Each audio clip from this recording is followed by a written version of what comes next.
opisyal na nagsimula ang malupit na digmaan sa pagitan ng Human Star Race at ng nakatatakot na Beast Faction. Nang walang pag-aalinlangan, isang matapang na grupo ng mga mandirigmang tao ang walang takot na sumugod ng direkta patungo sa dambuhalang Dark Portal, bitbit ang kanilang mga armas na nakataas habang naghahanda para sa laban ng kanilang buhay.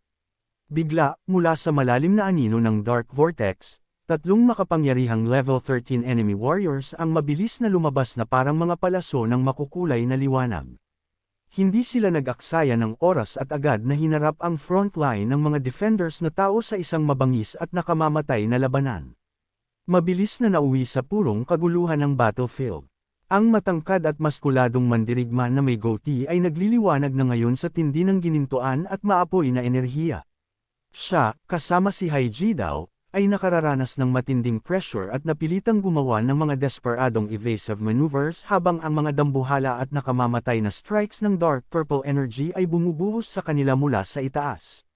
Sa buong lawak ng kawalan ng kalawakan, sumiklab ang malulupit at madugong labanan sa lahat ng dako. Ang matatapang na mandirigmang tao ay marahas na nakikipag-clash sa mga winged demonic beasts at mga giant serpents na nagpapakawala ng maliliwanag na energy beams. Sa malapit, ginagamit ng dambuhalang Stellar Commander na si Makoto ang kanyang napakalakas na pisikal na lakas upang puwersahang makipagsagupaan sa nakatatakot na panga ng isang dambuhala at maputlang dragon-like monster. Sa gitna mismo ng kaguluhang ito, ang tanyag na henyo na si Aunung Turing ay sumabak sa malupit na laban, nakikipaglaban na parang isang hindi mapipigilang God of War.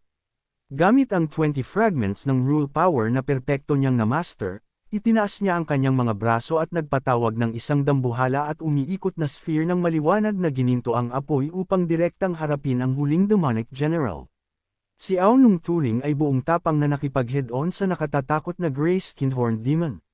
Nagbanggaan ang kanilang mga armas nang may hindi kapani-paniwalang lakas na lumikha ng isang dambuhala at marahas na pagsabog ng ginto at lilang enerhiya na niyanig ang nakapaligid na espasyo. Sa kabila ng pakikipaglaban sa isang napakalakas at mapanganib na kaaway, ang isip ni Aunung Turing ay lubhang nagagambala ng matinding selos.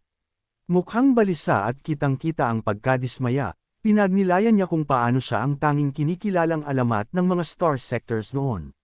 Siya ay personal na pinuri ni Lord Makoto, hanggang sa ang bagong misteryosong henyo ay biglang dumating na may dalang hindi kapani-paniwalang 43 rule fragments. Habang patuloy siyang lumalaban, ang kanyang mga iniisip ay nakapako pa rin sa nagliliwanag na asol na kako na naglalabas ng matinding enerhiya sa malayo. Galit siyang nagpasya sa kanyang sarili na hinding-hindi niya tatanggapin na mas mababa siya sa kung sino man ang nagtatago sa loob ng kako na iyon, lalo na't ang biglaang paglitaw nito ay tuluyang nagpaguho sa kanyang ipinagmamalaking katayuan bilang ultimate genius. Dahil sagad na sa kanyang pisikal at mental na limitasyon, tuluyan nang nawala ang pasensya ni Aunung Turing. Nagsimulang magliwanag ang kanyang mga mata ng matinding puting liwanag habang galit na sumisigaw sa kanyang kalaban na mamatay na, habang naghahandang ilabas ang kanyang pinakamapangwasak at pinakamakapangyarihang teknika. Nagpakawala siya ng isang dambuhala at umaapaw na barrage ng nagniningas na golden energy beams sa buong lawak ng madilim na kalawakan, na direktang tumatama sa nakatatakot na demonic beast. Ang napakalakas na strike ay tumama ng direkta sa gray-skinned, horned demon general, na lumikha ng isang nakabubulag na pagsabog ng nagbabagang apoy at maliwanag na liwanag sa tindi ng impact. Ang dambuhala at mapangwasak na puwersa ng biglaang atake ay tuluyang tumalo sa monster. Ang matigas nitong katawan ay nagsimulang matuno at masunog, habang nakulong sa loob ng isang marahas na umiikot na aura ng asol at lilang enerhiya. Ang pressure mula sa atake ay napakatindi at mapangwasak kaya ang mukha at dambuhalang mga sungay ng demonyo ay literal na nagsimulang mag-crack at madurage sa maliliit na piraso. Pinapanood ang kahangahangang pagpapakitang ito ng kapangyarihan mula sa malayo, ang pandak na babaeng may orange na buhok ay mukhang gulat at bilib. Sinabi niya sa kanyang sarili na ang ganoon kabangas at mapangwasak na atake ay eksaktong inaasahan mula sa isang tanyag at talentadong henyo na gaya ni Aunung. Sa parehong pagkakataon, sa kabilang panig ng battlefield, si Haiji Dao ay pilit na nakikipaglaban upang manatiling nakatayo.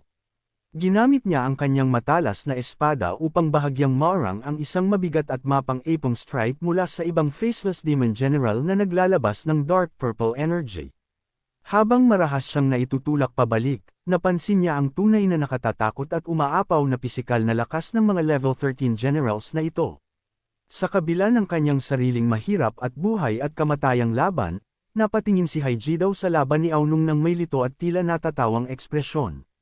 Naisip niya na sa normal na sitwasyon, ang makita ang isang level 12 warrior na nakatatagal laban sa isang level 13 beast ay yayanig sa kanyang buong pagkatao.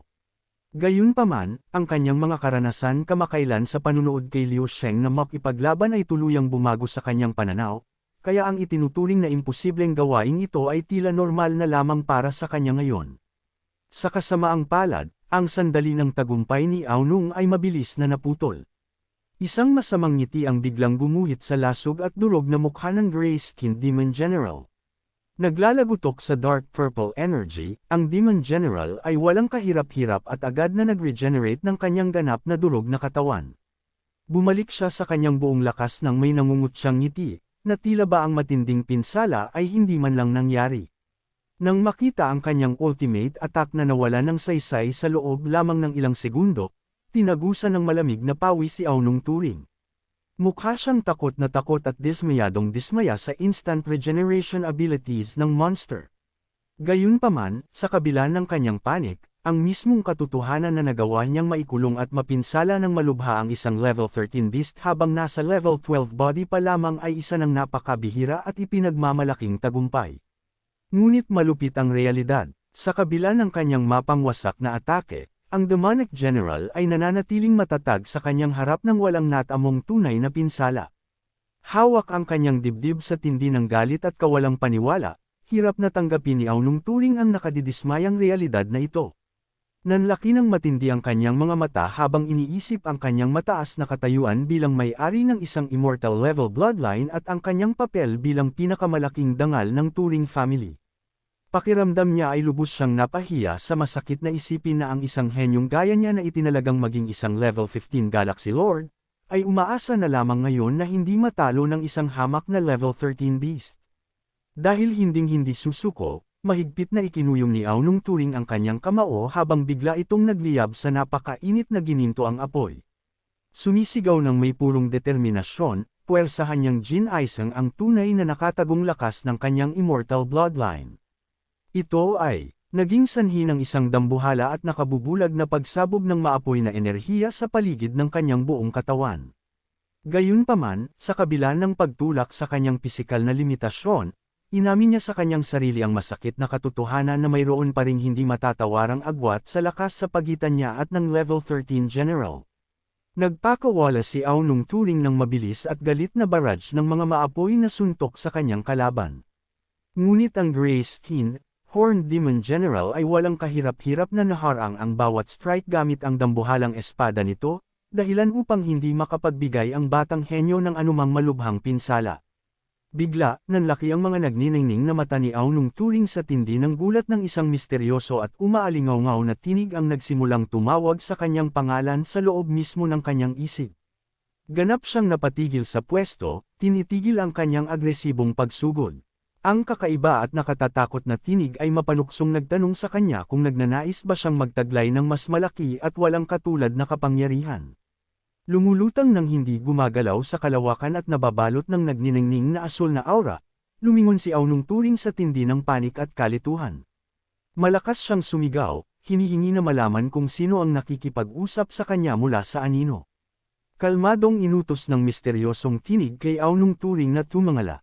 Habang nakatitig ng malalim sa bakanting kalawakan, isang pares ng dambuhalang cosmic eyes ang lumitaw mula sa kung saan sa gitna ng nagniningning na nebula sa itaas niya. Sinabi sa kanya ng otherworldly entity na ang pagbibigay sa kanya ng mas malaking lakas ay isang napakadaling gawain para dito. Ang dambuhalang nagniningning na mga mata ay nakatitig ng matindi sa maliit na figure ni Aunung. Minaliit ng entity ang 43 rule fragments na taglay ng kanyang karibal na henyo, at ipinagmalaki na kaya nitong tulungan si Aunung na mamaster ang daan-daan o libu-libo pang fragment sa loob lamang ng isang saglit. Dahil sa gulat, tahimik na nakinig si Aunong habang ang nagniningning na nilalang ay inaalok sa kanya ang lahat ng maaari niyang hilingin. Nangako ito na tutulungan siyang mabilis na maabot ang level 13, perpektong mamaster ang mga universal laws, o maging ang mahiwagang pag-upgrade ng kanyang dati ng tanyag na bloodline patungo sa maalamat na mythical monarch level. Seryosong pinag-isipan ng batang mandirigma ang napakatinding alok na ito habang ginagarantiya ng tinig na itataas siya nito bilang ang pinakadakilang henyo sa buong Serpent Galaxy. Casual pa nitong idinagdag na mayroon lamang isang simpleng kondisyon na dapat niyang tuparin bilang kapalit ng lahat ng ito. Sa huli, isang tila espiritual at nagniningning na kamay ang dahan-daang lumabas mula sa maliwanag na cosmic light at malambot na itinaas ang baba ni Aunong. Tahimik na tinapos ng misteryosong nilalang ang kanyang proposisyon, simple lamang na hinihiling sa henyo na gumawa ng isang napakaliit na pabor para sa kanya kapalit ng sukdulan at hindi mapipigilang kapangyarihang ito. Dito nagtatapos ang ating video.